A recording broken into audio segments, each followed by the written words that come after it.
स्वागत है दोस्तों। आज के इस वीडियो में हम उस खौफनाक सच से पर्दा उठाएंगे जिसे जानकर आपकी रूह कांप जाएगी। आखिर कलयुग का अंत कैसे होगा? जब पाप अपनी चरम सीमा पर होगा तब क्या होगा? क्या वाकई भगवान कल्कि का अवतार हो चुका है? चलिए जानते हैं इस वीडियो में। शुरू करते हैं वह कथा जो समय के अंत और आरंभ से जुड़ी है। महाभारत का विनाशकारी युद्ध समाप्त हो चुका था। कुरुक्षेत्र की भूमि लाखों योद्धाओं के रक्त से अभी तक गीली थी। हस्तिनापुर के सिंहासन पर धर्मराज युधिष्ठिर का राज्याभिषेक तो हो गया था, लेकिन इस विजय में उत्सव नहीं था। सर्वनाश की एक गहरी उदासी पूरे आर्यावर्त पर छा चुकी थी। युधिष्ठिर, जिन्हें धर्मराज कहा जाता था, अपने ही महल में अशांत रहते थे। विजय का मुकुट उन्हें किसी भारी शिला की तरह लगता था। हर रात उन्हें उन वीरों की चीखें सुनाई देती थी जो धर्म की स्थापना के लिए बलि चढ़ गए। एक शाम वे अपने कक्ष में अकेले थे। बाहर द्वापर युग का सूर्य अस्त हो रहा था और धर्मराज युधिष्ठिर को ऐसा लग रहा था कि यह सूर्य केवल आज के लिए नहीं बल्कि आने वाले कई युगों के लिए अस्त हो रहा है। यही उनके मन में उस भय ने जन्म लिया जो किसी शत्रु या किसी अस्त्र शस्त्र का नहीं था। यह भय था आने वाले कलयुग का। उनके हाथ कांपने लगे। उन्होंने अपने आप से प्रश्न किया, हे ईश्वर, द्वापर युग समाप्त हो रहा है। जिस धर्म की स्थापना के लिए हमने अपने सगे संबंधियों का रक्त बहा दिया, क्या वह धर्म आने वाले युग में जीवित रहेगा? आने वाले कलयुग में मानव का स्वरूप क्या होगा? क्या सत्य का कोई मोल रहेगा? क्या रिश्तों की पवित्रता बचेगी? वे अपनी खिड़की के पास खड़े हो गए और अंधकार को घूरते हुए सोचने लगे। जब पिता ही पुत्र का शत्रु बन जाएगा, जब ज्ञान का व्यापार होने लगेगा, जब स्त्रियां अपनी लज्जा त्याग देंगी और जब शासक ही भक्षक बन जाएंगे, तब धर्म कहां वास करेगा? हे गोविंद, यह कैसा भविष्य है जिसकी नींव पर हम खड़े हैं? क्या हमारा यह महायुद्ध, यह सर्वनाश सब व्यर्थ हो जाएगा? ये विचार युधिष्ठिर को भीतर तक कंपा गया। उनके माथे पर पसीने की बूंदें छलक आई। यह राजकाज की चिंता नहीं थी, ये पूरी मानवता के भविष्य की चिंता थी। अगली सुबह धर्मराज ने तत्काल अपने चारों भाइयों को सभा में बुलाया। भीम, अर्जुन, नकुल और सहदेव अपने ज्येष्ठ भ्राता की आंखों में वही अशांति देखकर चकित थे जो उन्होंने युद्ध के दिनों में भी नहीं देखी थी। भीम ने अपनी गदा को कसते हुए पूछा, क्या बात है भ्राता, आप इतने चिंतित क्यों हैं? क्या किसी नए शत्रु ने हस्तिनापुर को चुनौती दी है? अर्जुन ने अपना गांडीव संभालते हुए कहा, आज्ञा दे भ्राता श्री, शत्रु कोई भी हो वह अर्जुन के बाणों से बच नहीं पाएगा। युधिष्ठिर ने एक गहरी सांस ली और कहा, शत्रु कोई व्यक्ति नहीं है अर्जुन, हमारा शत्रु समय है। वह युग आने वाला है जिसके विषय में हमें महर्षि वेदव्यास ने चेताया था। कलयुग। उन्होंने अपनी रात की पूरी व्यथा अपने भाइयों के सामने रख दी। मैं जानना चाहता हूं, युधिष्ठिर ने दृढ़ता से कहा, कि उस घोर अंधकार में मनुष्य का स्वभाव कैसा होगा और सबसे महत्वपूर्ण, उस युग में फंसे हुए मनुष्य को मोक्ष कैसे मिलेगा? चारों भाई निरुत्तर हो गए। उनके पास इस प्रश्न का कोई उत्तर नहीं था। तभी त्रिकालदर्शी सहदेव आगे आए। भ्राताश्री, हमारे इन गहन प्रश्नों का उत्तर संपूर्ण ब्रह्मांड में केवल एक ही व्यक्ति दे सकता है। सभी की निगाहें सहदेव पर टिक गई। द्वारिकाधीश सहदेव ने कहा, श्री कृष्ण। यह नाम सुनते ही जैसे सबको एक आशा की किरण दिखाई दी। युधिष्ठिर उसी क्षण अपने सिंहासन से उठ खड़े हुए। तुमने सत्य कहा सहदेव, अब विलंब करने का कोई अर्थ नहीं। हमें अभी द्वारिका के लिए प्रस्थान करना होगा। सेना तैयार करने की आज्ञा दें। भीम ने कहा, नहीं। युधिष्ठिर ने उन्हें रोका। यह कोई राजनीतिक यात्रा नहीं है, यह मानवता के भविष्य का प्रश्न है। हम पांचों भाई साधारण याचकों की भांति अपने सखा, अपने पथ प्रदर्शक केशव के पास जाएंगे। हस्तिनापुर के राजकाज का भार अपने मंत्रियों को सौंपकर पांचों पांडवों ने राजसी वस्त्र त्यागे और अपने मन में प्रश्नों का बवंडर लिए द्वारिका की ओर निकल पड़े। मार्ग में ना उन्होंने कहीं विश्राम किया, ना ही किसी राज्य का आतिथ्य स्वीकार किया। उनके मन में केवल एक ही धुन थी, कलयुग का सत्य। कई दिनों की कठिन यात्रा के पश्चात वे उस स्वर्ण नगरी द्वारिका के तट पर पहुंचे जो समुद्र के मध्य सूर्य की भांति चमक रही थी। द्वारिका में उत्सव का वातावरण था जो हस्तिनापुर की उदासी के ठीक विपरीत था। उन्हें सीधे भगवान श्री कृष्ण के समक्ष ले जाया गया। कृष्ण अपने कक्ष में शांत भाव से बैठे थे। उनके मुख पर वही चिर परिचित रहस्यमय मुस्कान थी, मानो वे पहले से ही पांडवों के आने का कारण जानते हो।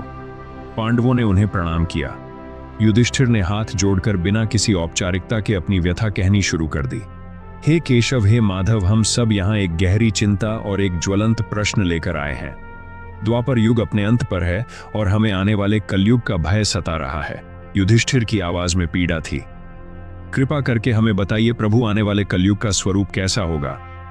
उस घोर अंधकार के युग में मनुष्य का स्वभाव कैसा हो जाएगा? क्या धर्म का अस्तित्व बचेगा? क्या सत्य का कोई मोल होगा? और ऐसे पाप से भरे युग में फंसे हुए मनुष्य को मोक्ष कैसे प्राप्त होगा? युधिष्ठिर का प्रश्न सुनकर सभी पांडव श्री कृष्ण के उत्तर की प्रतीक्षा करने लगे। श्री कृष्ण, जो अब तक शांत थे, धर्मराज का प्रश्न सुनकर मुस्कुराए। ये मुस्कान देखकर पांडव और भी भ्रमित हो गए। हे धर्मराज, कृष्ण ने गंभीर स्वर में कहा, तुम्हारे प्रश्न बहुत गहरे हैं, लेकिन इनका उत्तर मेरे शब्द नहीं दे सकते। युधिष्ठिर ने व्याकुलता से पूछा, तो फिर हमें उत्तर कैसे मिलेगा? प्रभु, हमें मार्गदर्शन दीजिए। कृष्ण अपने स्थान से उठ खड़े हुए। कलयुग का सत्य शब्दों में नहीं, अनुभव में छिपा है। कलयुग को समझने के लिए तुम्हें पहले उसे अपनी आंखों से देखना होगा। पर हम कैसे देख सकते हैं? माधव अर्जुन ने पूछा। कृष्ण ने कहा, इसके लिए तुम्हें और तुम्हारे भाइयों को एक परीक्षा देनी होगी, एक यात्रा पर चलना होगा।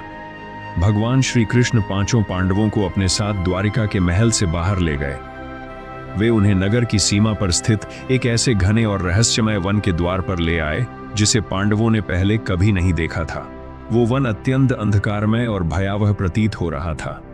भीम ने पूछा, माधव, यह कैसा वन है? ये तो हमने पहले कभी यहां नहीं देखा। ये वन कलयुग का दर्पण है। भीम कृष्ण ने कहा, इसमें तुम्हें तुम्हारे सारे उत्तर मिलेंगे। उन्होंने पांचों पांडवों की ओर देखा। तुम पांचों भाई इस वन में 5 अलग अलग दिशाओं में जाओगे, एक दूसरे से बात किए बिना, एक दूसरे की सहायता लिए बिना। युधिष्ठिर ने पूछा, किंतु हमें वहां करना क्या है? केशव श्री कृष्ण की रहस्यमय मुस्कान और गहरी हो गई। वन में जाओ, उन्होंने आदेश दिया, और जो सबसे विचित्र, सबसे अद्भुत या सबसे असंभव दृश्य तुम्हें दिखे, बस उसे स्मरण रखना। उस पर कोई प्रतिक्रिया मत करना, बस उसे देखकर लौट आना। कृष्ण ने अपनी दृष्टि उन पर गड़ा दी। जाओ, और जब तुम पांचों लौटकर मुझे बताओगे कि तुमने क्या देखा, तभी मैं तुम्हें कलयुग का वह संपूर्ण रहस्य समझाऊंगा, जिसे सुनकर तुम्हारे रोंगटे खड़े हो जाएंगे। पांडवों ने एक दूसरे को देखा। वे भ्रमित थे, संशय में थे, लेकिन उनके पास अपने आराध्य के आदेश का पालन करने के सिवा कोई और मार्ग नहीं था। एक एक करके पांचों भाई युधिष्ठिर, भीम, अर्जुन, नकुल और सहदेव उस घने अंधकारमय और रहस्यमय वन में प्रवेश कर गए। धर्मराज युधिष्ठिर ने वन में पूर्व दिशा की ओर पग बढ़ाया। वन का अंधकार इतना घना था कि सूर्य की एक किरण भी धरती तक नहीं पहुंच रही थी। युधिष्ठिर, जिनके मन में स्वयं धर्म का वास था, उस अधर्म रूपी अंधकार में शांति से मार्ग खोज रहे थे। वे सोच रहे थे कि केशव उन्हें क्या दिखाना चाहते हैं। कोई राक्षस, कोई मायावी असुर। वे अभी कुछ ही दूर चले थे कि उन्हें वृक्षों के टूटने की भयंकर ध्वनि सुनाई दी।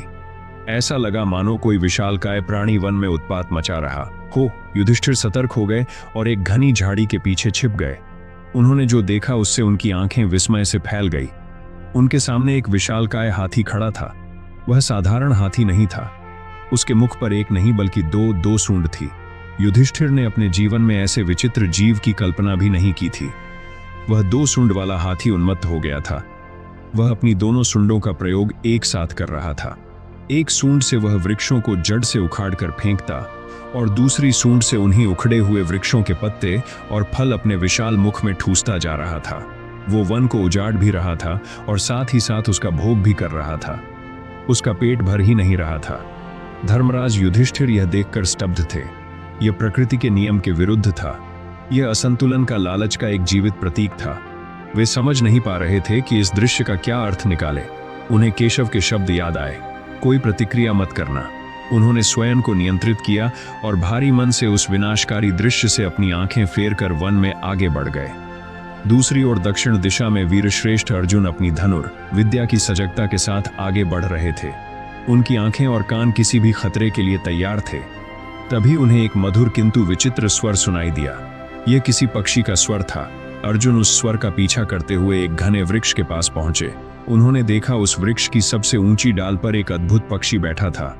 वो पक्षी साधारण नहीं था, उसके पंख इंद्रधनुष ही थे और जैसे ही उन पर प्रकाश की कोई किरण पड़ती वे चमक उठते।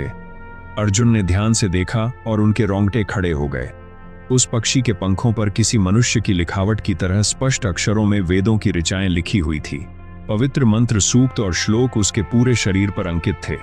अर्जुन ने विस्मय से अपने हाथ जोड़ लिए। यह कैसा चमत्कार है! एक पक्षी जिसके शरीर पर स्वयं वेद विराजमान है। यह तो कोई दिव्य जीव है। वे उस पक्षी को श्रद्धा से देख ही रहे थे कि तभी उनकी दृष्टि नीचे जमीन पर पड़ी।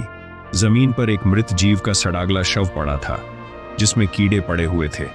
इससे पहले कि अर्जुन कुछ समझ पाते, वह दिव्य पक्षी जिसके पंखों पर वेद लिखे थे, वह तेजी से नीचे उतरा और अपनी पवित्र चोंच से उस सड़े हुए दुर्गंध मारते मांस को नोच नोच कर खाने लगा।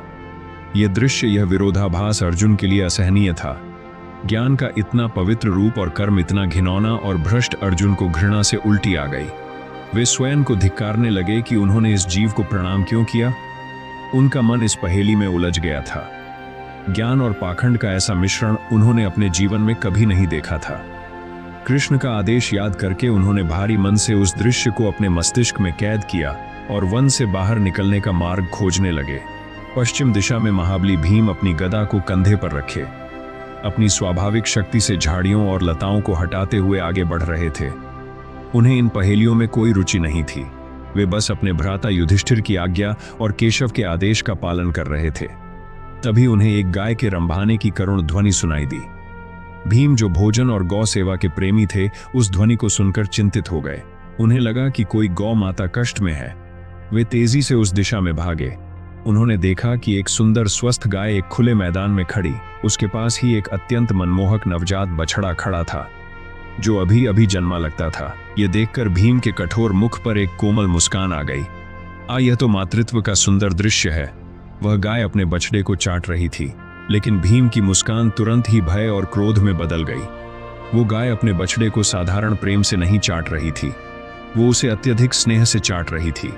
उसका चाटना इतना जोरदार, इतना उन्मत्त और इतना निरंतर था कि वह प्रेम नहीं, एक प्रकार का आक्रमण बन गया था। वो नवजात बछड़ा अपनी मां के उस अंधे प्रेम से छूटने के लिए तड़प रहा था। वो अपनी दुर्बल टांगों पर खड़ा होने का प्रयास करता, पर गाय उसे जोर से चाटकर फिर गिरा देती। भीम ने जो अगला दृश्य देखा, उससे उनका विशाल शरीर कांप गया। उस गाय के निरंतर और कठोरता से चाटने के कारण उस बछड़े की कोमल त्वचा छिल गई थी। बछड़ा लोहलुहान हो गया था। उसके शरीर से रक्त की धाराएं बहन निकली थी और वह मां अपने ही बच्चे के रक्त को चाटे जा रही थी। उसे पता ही नहीं चल रहा था कि जिसे वह स्नेह समझ रही है, वह वास्तव में अपने ही अंश की मृत्यु का कारण बन रहा है। भीम अपनी गदा उठाकर उस गाय को भगाने के लिए दौड़े। मूर्ख, यह क्या कर रही है, मार डालेगी इसे। लेकिन जैसे ही उन्होंने गदा उठाई, उन्हें कृष्ण का आदेश याद आया, प्रतिक्रिया मत करना। वे असहाय होकर वहीं रुक गए। अपनी आंखों के सामने इस अंधे विनाशकारी ममत्व को देखकर उनका हृदय पीड़ा से भर गया। वे क्रोध में अपने ही हाथ भेजते हुए उस दृश्य से मुंह मोड़कर लौट पड़े। उत्तर दिशा में त्रिकालदर्शी सहदेव शांतित से चल रहे थे। वे जानते थे कि इस वन में जो कुछ भी है वह माया है और हर माया के पीछे एक गहरा अर्थ छिपा होता है। वे बस उस अर्थ को खोजने का प्रयास कर रहे थे। चलते चलते वे एक अजीब से दिखने वाले मैदान में पहुंचे। वहां एक विचित्र संरचना बनी हुई थी। भूमि पर एक दूसरे के निकट कुल 7 कुएं खुदे हुए थे। सहदेव ने कौतूहलवश उन कुओं का निरीक्षण करना शुरू किया। उन्होंने पहले कुएं में झांका। वो मीठे स्वच्छ जल से लबालब भरा हुआ था, इतना भरा कि पानी बाहर छलक रहा था। उन्होंने दूसरा कुआं देखा, वह भी जल से लबालब भरा था। तीसरा, चौथा, पांचवा, छठा। किनारे के सभी 6 कुएं पानी से इतने भरे हुए थे कि उनका जल व्यर्थ ही भूमि पर बह रहा था। यह तो जल की प्रचुरता है, सहदेव ने सोचा। फिर उनकी दृष्टि बीच के 7वें कुएं पर पड़ी। यह 7वां कुआं बाकी 6 कुओं के ठीक मध्य में था। यह उन सबसे गहरा भी था और सबसे विशाल अब भी था। सहदेव ने जब उस 7वें कुएं में झांका तो वे चौंक गए। वह कुआं पूरी तरह सूखा था। उसकी तली में एक बूंद भी जल नहीं था। वह तपती धरती की तरह फटा हुआ था। सहदेव को अपनी आंखों पर विश्वास नहीं हुआ। यह कैसे संभव है? यह प्रकृति के किस नियम के अंतर्गत आता है कि किनारे के छोटे कुएं तो व्यर्थ बह रहे हैं, लेकिन केंद्र का सबसे गहरा कुआं एक बूंद के लिए तरस रहा है। यह विरोधाभास, यह असंतुलन सहदेव की बुद्धि को चुनौती दे रहा था। वे बहुत देर तक उस सूखे कुएं को घूरते रहे, मानो उससे उसका रहस्य पूछ रहे हो, पर कोई उत्तर न पाकर वे भी अपने भाइयों के पास लौटने लगे। 5वीं और अंतिम दिशा में अश्व विद्या में निपुण और अपने रूप के लिए प्रसिद्ध नकुल चल रहे थे। वे एक पहाड़ी मार्ग पर चढ़ रहे थे। मार्ग अत्यंत दुर्गम था, लेकिन नकुल के सधे हुए कदमों को कोई कठिनाई नहीं हो रही थी। तभी पूरा पर्वत कांपने लगा।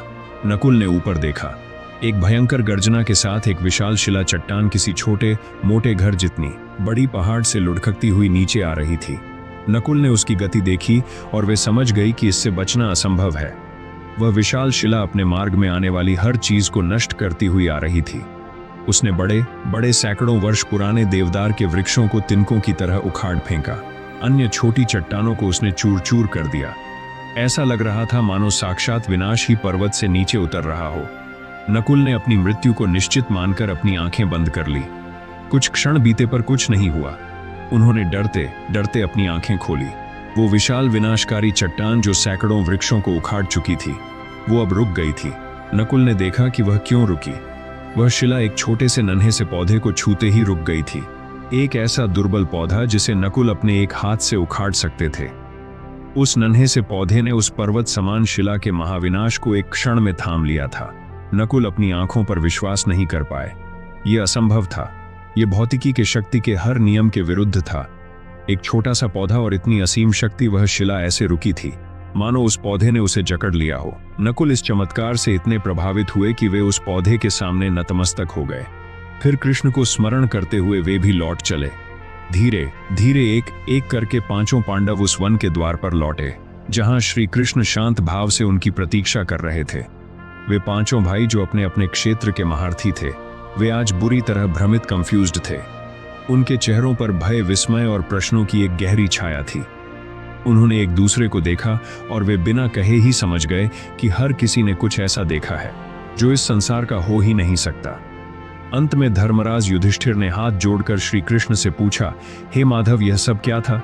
यह कैसा वन था और यह कैसी माया थी? अर्जुन ने आगे बढ़कर कहा, हे केशव, हमने ऐसे असंभव परस्पर विरोधी दृश्य देखे हैं जिनका कोई अर्थ नहीं निकलता। एक दो सुंड वाला हाथी, वेद पढ़ने वाला मांसाहारी पक्षी। भीम ने अपनी गधा जमीन पर पटकते हुए कहा, अपने ही बछड़े को लहूलुहान करती गाय। इन पहेलियों का अर्थ क्या है प्रभु? और इन भयावह दृश्यों का उस कलयुग से क्या संबंध है जिसके बारे में हम जानना चाहते हैं? पांचों पांडव अब केवल अपने सखा की ओर देख रहे थे, जो अब भी अपने मुख पर वही रहस्यमय मुस्कान लिए खड़े थे। पांचों पांडवों के व्याकुल प्रश्न सुनकर श्री कृष्ण के मुख से वह रहस्यमय मुस्कान धीरे धीरे लुप्त हो गई। उनके स्थान पर एक ऐसी गंभीर और गहन उदासी ने ले ली जिसे देखकर पांडवों का हृदय बैठ गया। भगवान श्री कृष्ण ने एक गहरी सांस ली, मानो वे स्वयं उस भविष्य को अपनी आंखों से देख रहे हो जिसका वे अब वर्णन करने वाले थे। हे धर्मराज युधिष्ठिर, कृष्ण ने अपनी गंभीर वाणी से आरंभ किया, तुमने जो प्रश्न पूछे हैं उनका उत्तर सुखद नहीं है। तुमने वन में जो देखा वह कोई माया या भ्रम नहीं था, वह आने वाले कलय का सत्य था। वह उस युग के स्वभाव का दर्पण था। पांडव और भी सतर्क होकर सुनने लगे। कृष्ण ने सबसे पहले धर्मराज युधिष्ठिर की ओर देखा। धर्मराज, तुमने दो सूंड वाले हाथी को देखा। वह उन्मत्त होकर वन का विध्वंस कर रहा था। एक सूंड से वह वन को उजाड़ता और दूसरी सूंड से अपना ही पेट भरता जा रहा था। क्या तुम इसका अर्थ समझे? युधिष्ठिर ने नहीं में अपना सिर हिलाया। हे धर्मराज, कृष्ण की आवाज में एक चेतावनी थी। वह हाथी कलयुग का शासक, वह उस युग का राजा, उसका मंत्री और उसका प्रशासक है। उसकी दो सूंडें उसके दोहरे चरित्र का प्रतीक है। वह अपनी एक सूंड से प्रजा का शोषण करेगा। वह उन पर भारी कर टैक्स लगाएगा, उनके संसाधनों को लूटेगा, उन्हें निर्धन बनाएगा और अपनी दूसरी सूंड से वह सेवा का दिखावा करेगा। वह प्रजा को कहेगा कि वह उनका रक्षक है, वह उनका पालनहार है, लेकिन वास्तव में वह उनकी ही संपत्ति से अपना खजाना भरता रहेगा। वह सत्ता के नशे में इतना उन्मत्त हो जाएगा कि उसे सही गलत का भान नहीं रहेगा। वह अपनी प्रजा का, अपने ही राज्य का उस वन की भांति सर्वनाश कर देगा, केवल अपनी अंतहीन तृष्णा लालच को शांत करने के लिए। कलयुग में शासक भक्षक बन जाएंगे धर्मराज। यह सुनकर युधिष्ठिर कांप उठे। एक राजा जिसका धर्म प्रजा की रक्षा करना है, वही उनका भक्षक बनेगा। यह कल्पना ही उनके लिए असहनीय थी। फिर श्री कृष्ण की दृष्टि अर्जुन पर पड़ी। हे अर्जुन, हे पार्थ, तुमने उस विचित्र पक्षी को देखा जिसके पंखों पर वेदों की ऋचाएं अंकित थी, किंतु वह अपनी चोंच से सड़े हुए मांस का भक्षण कर रहा था। अर्जुन ने कहा, केशव, उस दृश्य ने मेरे मन को घृणा से भर दिया। इतना पवित्र ज्ञान और इतना घिनौना कर्म, इसका क्या अर्थ है? कृष्ण की आंखों में एक गहरी पीड़ा तैर गई। हे अर्जुन, वो पक्षी कलयुग के विद्वान, ज्ञानी, पंडित और धर्मगुरु, उनके पंखों की भांति उनकी वाणी पर, उनके कंठ में वेद और शास्त्र विराजमान होंगे। वे ऐसा अद्भुत ज्ञान बोलेंगे कि लोग उनकी ओर खींचे चले आएंगे। किंतु कृष्ण ने एक क्षण रुक कर कहा, जैसे उस पक्षी का कर्म था वैसे ही इन ज्ञानियों का आचरण होगा। उनके पंखों पर तो वेद होंगे, लेकिन उनका मन धन, वासना और लोभ के सड़ेगले मांस में लगा रहेगा। वे धर्म का, ज्ञान का, वेदों का व्यापार करेंगे। वे लोगों को मोक्ष का मार्ग नहीं बल्कि अपने आश्रम का सदस्यता शुल्क बताएंगे। वे ज्ञान का उपयोग केवल अपनी तिजोरियां भरने, अपना मान सम्मान बढ़वाने और भोली भाली जनता को ठगने के लिए करेंगे। कलयुग में हे अर्जुन, ज्ञान तो होगा पर पवित्रता नहीं होगी। धर्म एक धंधा बनकर रह जाएगा। अर्जुन, जो स्वयं ज्ञान के उपासक थे, यह सुनकर सन्न रह गए। उन्हें विश्वास नहीं हुआ कि गुरुओं का पद इतना गिर सकता है। अब केशव ने महाबली भीम की ओर देखा, जिनकी मुट्ठियां अभी भी उस दृश्य को याद करके भींची हुई थी। हे भीमसेन, तुमने उस गाय को देखा जो अपनी ही नवजात बछड़े को अंधे प्रेम में चाट चाट कर लुहलुहान कर रही थी। वह बछड़ा तड़प रहा था, पर वह मार रुकी नहीं। भीम ने क्रोध से कहा, माधव, वह कैसा मातृत्व था? वह मां थी या हत्यारिन? मैं तो उसे शांत। भीम कृष्ण ने उन्हें टोका। वह गाय कलयुग के माता पिता है और वह बछड़ा उनकी संतान है। यह सुनकर भीम सहित सभी पांडव स्तब्ध रह गए। माता पिता, यह कैसे संभव है? कृष्ण ने समझाया, हे भीम, कलयुग में माता पिता अपनी संतान से इतना अंधा स्नेह मोह करेंगे कि वह स्नेह ही संतान के लिए विष बन जाएगा। वे अपने बच्चों को किसी भी प्रकार का कष्ट नहीं उठाने देंगे। वे उन्हें संघर्ष का एक क्षण नहीं देखने देंगे। वे उनकी हर उचित और अनुचित मांग को पूरा करेंगे। वे उन्हें इतना लाड प्यार देंगे, इतनी सुख सुविधा देंगे कि वह संतान कभी आत्मनिर्भर बन ही नहीं पाएगी, जैसे वह गाय अपने बछड़े को खड़ा नहीं होने दे रही थी। कृष्ण ने आगे कहा, वैसे ही कलयुग के माता पिता का अत्यधिक मोह अपनी संतान के चरित्र और भविष्य को घायल कर देगा। वह संतान जीवन की छोटी छोटी चुनौतियों के सामने हार मान जाएगी। वह दुर्बल, कायर और अकर्मण्य बन जाएगी। कलयुग में ममता ही संतान की सबसे बड़ी बाधा बन जाएगी। भीम यह सुनकर पांचों पांडवों को अपने बचपन और अपनी माता कुंती के दिए हुए संस्कारों का स्मरण हो आया, जिन्होंने उन्हें हर कष्ट सहकर वीर बनाया था। इसके पश्चात श्री कृष्ण ने त्रिकालदर्शी सहदेव की ओर देखा। हे सहदेव, तुम ज्ञानवान हो। तुमने 7 कुओं का वो विचित्र दृश्य देखा। किनारे के 6 कुएं जल से लबालब भरे थे और व्यर्थ बह रहे थे, किंतु बीच का सबसे गहरा कुआं पूरी तरह सूखा था। सहदेव ने हाथ जोड़कर कहा, हे प्रभु, इस असंतुलन का रहस्य मैं समझ नहीं पाया। यह प्रकृति के किस नियम में आता है? यह कलयुग के समाज का नियम है। सहदेव कृष्ण ने उत्तर दिया।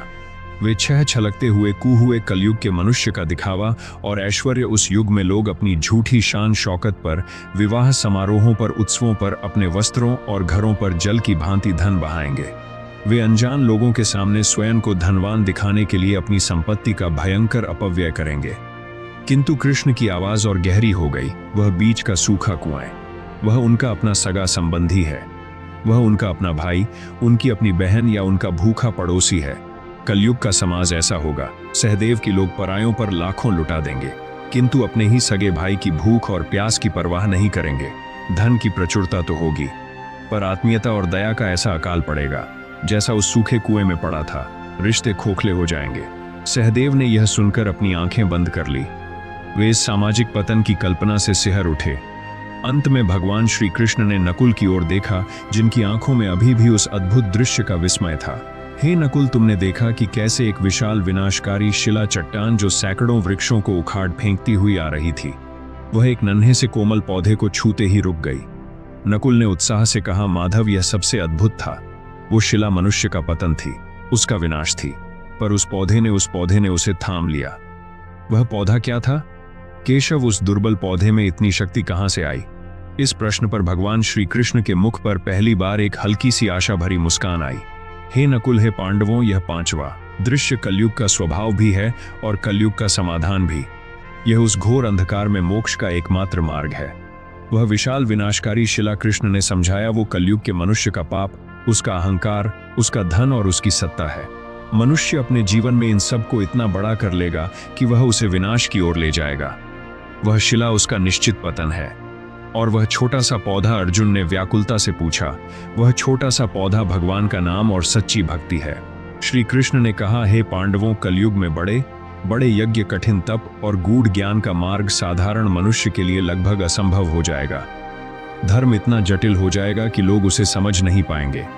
किंतु भगवान श्री कृष्ण ने अपने हाथ उठाते हुए कहा, उस घोर अंधकार में जब पाप की शिला मनुष्य को कुचलने के लिए बढ़ेगी, तब केवल हरि नाम का वह छोटा सा पौधा ही उसे बचा सकता है।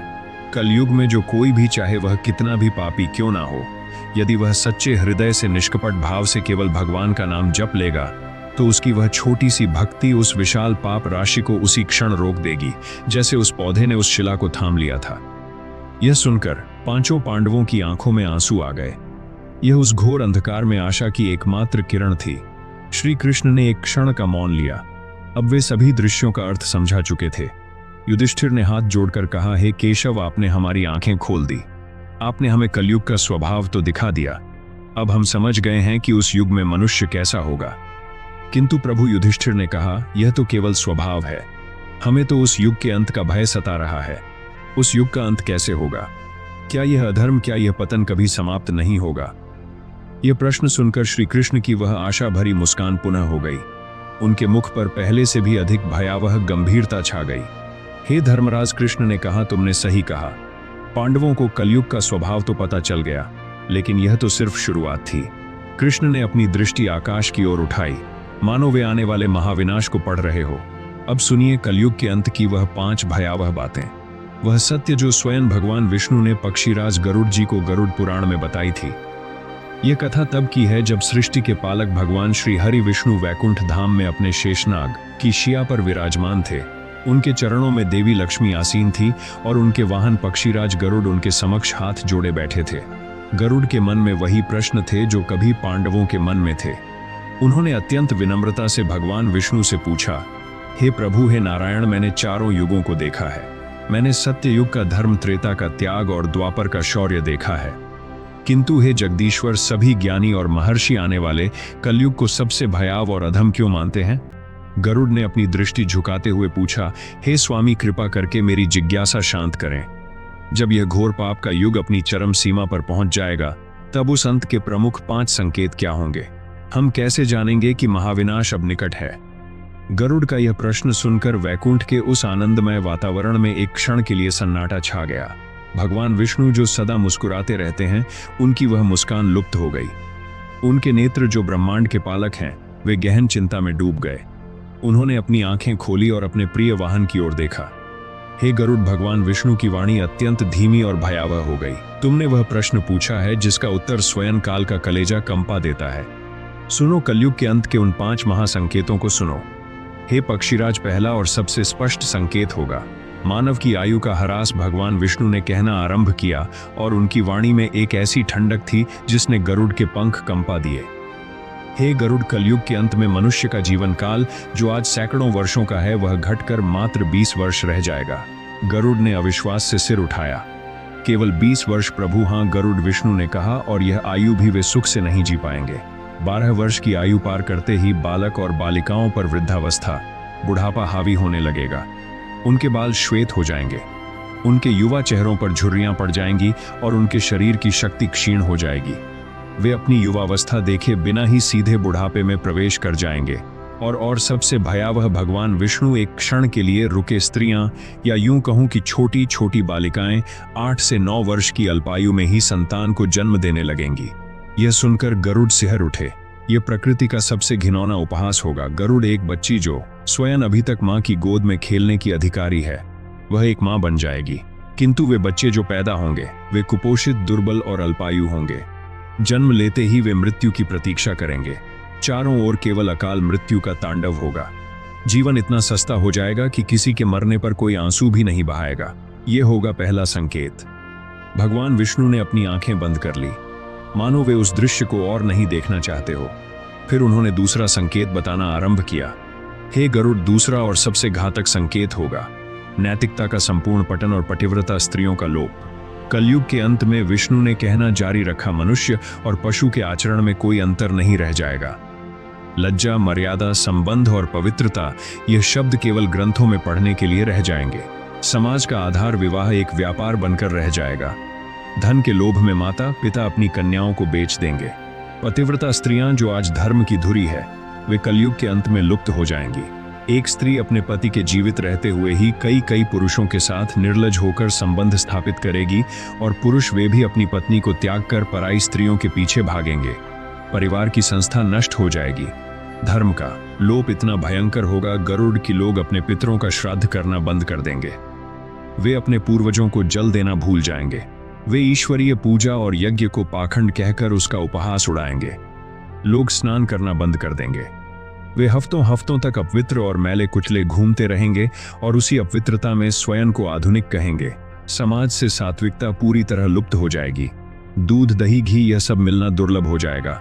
हर ओर केवल मांसाहार का प्रभुत्व होगा।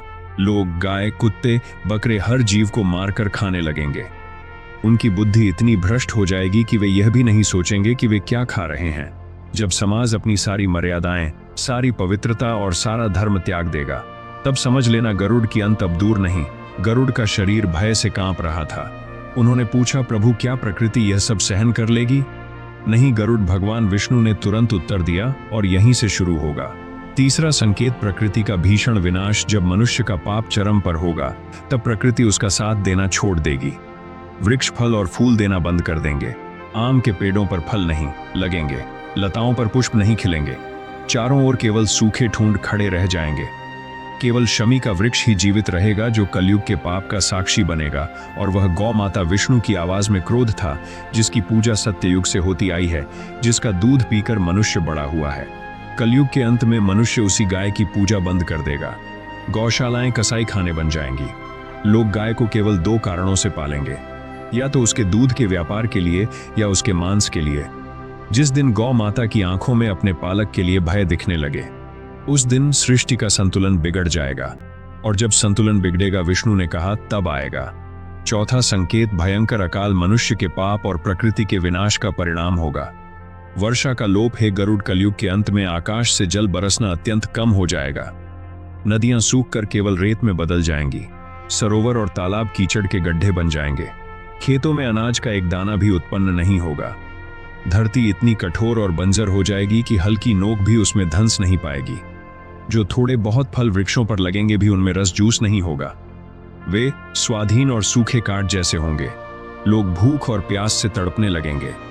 अन्न के एक एक दाने के लिए और जल की एक एक बूंद के लिए गृह युद्ध छिड़ जाएंगे।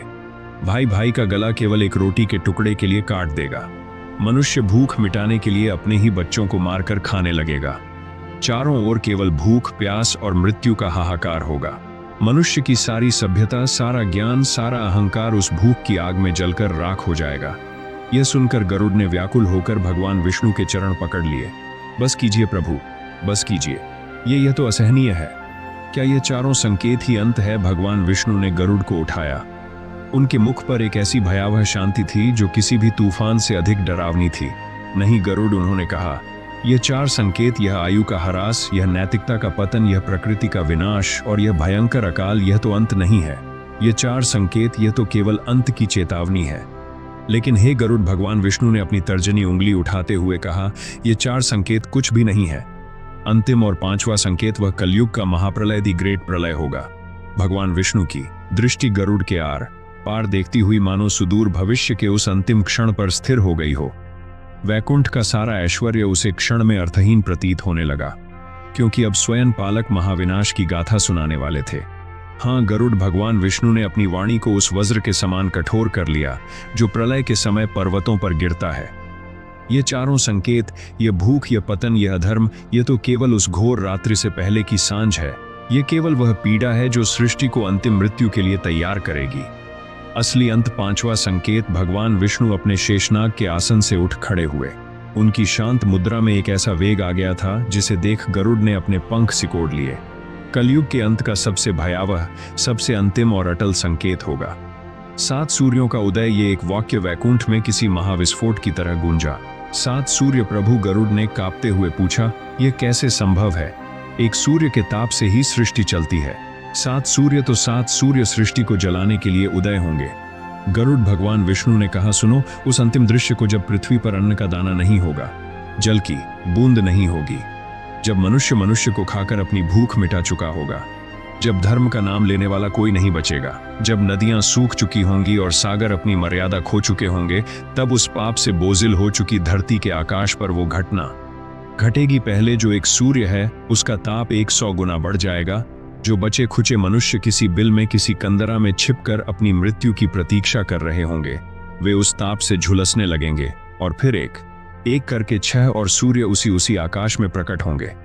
7 सूर्य है गरुड़, कल्पना करो उस दृश्य की। आकाश नीला नहीं होगा, वो अग्नि का एक दहकता हुआ गोला बन जाएगा। 7 सूर्य अपनी पूरी शक्ति से केवल और केवल विनाश करने के लिए धकेंगे। उस क्षण में विष्णु अपनी पालक की भूमिका को त्याग दूंगा। मैं अपनी संहारक शक्ति को जागृत करूंगा और उन 7 सूर्यों की किरणों में काल अग्नि के रूप में विराजमान हो जाऊंगा।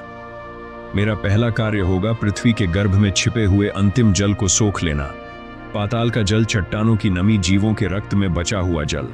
मैं उन 7 सूर्यों के द्वारा सृष्टि का सारा रस सोख लूंगा। वायुमंडल में जो थोड़ी बहुत नमी होगी वह एक क्षण में भाप बनकर उड़ जाएगी। हवा नहीं रहेगी। गरुड़ वह आग का एक बवंडर बन जाएगी जो कोई भी उस क्षण सांस लेने का प्रयास करेगा, उसके फेफड़े भीतर ही जलकर राख हो जाएंगे। लोग जो अब तक भूख प्यास से तड़प रहे थे, वे अब जलने लगेंगे। वे अपनी कंदराओं से बाहर भागेंगे, पर कहां? बाहर भी वही आग, भीतर भी वही आग।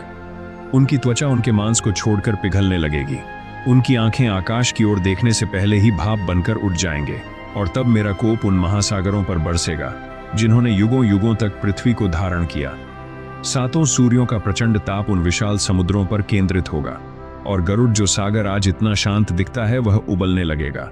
कल्पना करो पृथ्वी के 3/4 हिस्से पर जल नहीं बल्कि खौलता हुआ पानी होगा। एक कान फाड़ देने वाली हिस की ध्वनि पूरे ब्रह्मांड में गूंज उठेगी जब करोड़ों योजन फैले महासागर भाप बनने लगेंगे। समुद्र के भीतर रहने वाले करोड़ों अरबों जीव उस खौलते पानी में एक क्षण में पककर नष्ट हो जाएंगे। समुद्र का जल इतनी तेजी से वाष्पित होगा कि हजारों वर्षों में पहली बार समुद्र का तल दिखाई देने लगेगा और वह तल, वह भी उस ताप को सह नहीं पाएगा।